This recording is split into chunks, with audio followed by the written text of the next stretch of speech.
لڑکیاں گھروں سے کیوں بھاگ جاتی ہیں؟ گڑیا گھر سے اس وقت چلی گئی تھی جب وہ 18-19 سال کی تھی۔ گھنٹوں بعد معلوم ہوا تو ماں باپ سر تھامے بیٹھے تھے اور بھائی ہاتھوں میں ہتھیار تھامے تلاش میں نکل گئے۔ ماں بہن گڑیا کی سہیلیوں کے گھر جا جا کر معلوم کرتی کہ شاید اس چور دروازے کا علم ہو جائے اور لاڈلی گھر لوٹ آئے۔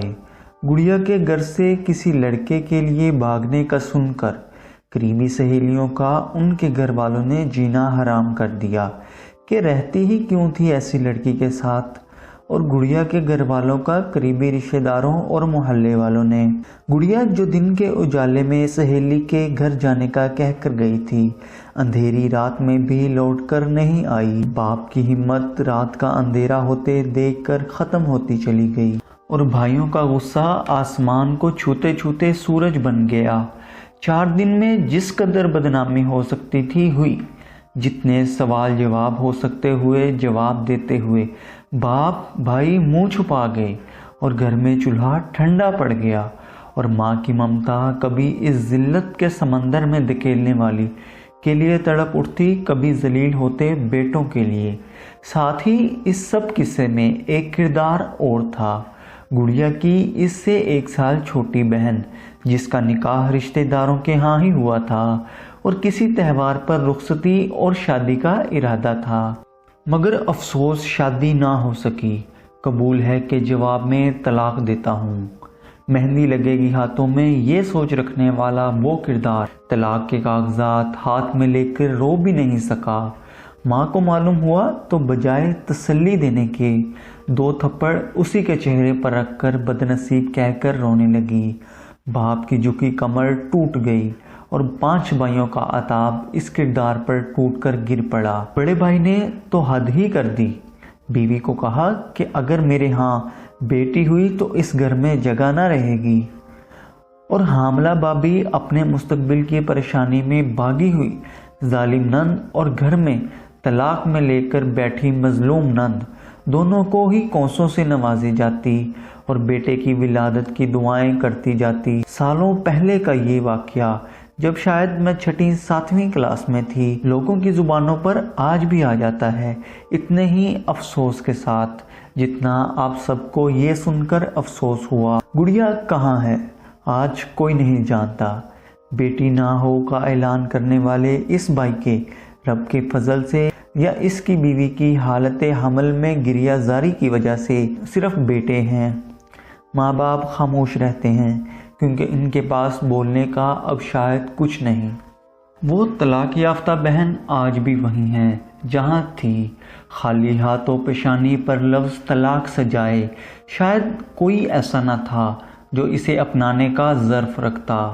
ایک عمل جو نادانی، جذبات یا کسی بھی سبب اٹھایا گیا ہو، سب کی زندگی کیسے مشکل بنا جاتا ہے، اس کا شاید گڑیا کو خود بھی اندازہ نہیں تھا، یا شاید اندازہ ہو گیا ہوگا، تبھی تو نہ کوئی خبر ملی اور نہ خیریت۔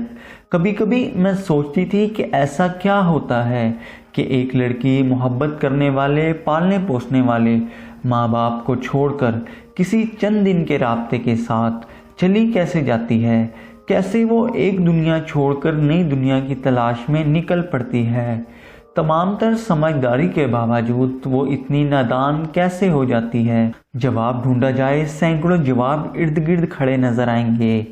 مذہب سے دوری، شادیوں میں تاخیر، میڈیا، معاشرہ، والدین کی بیجا پابندی، توجہ نہ ملنا، آزادی کا غلط استعمال، منفی سوچ، صرف ایک پر اعتبار، عدم اعتماد، فلاں فلاں۔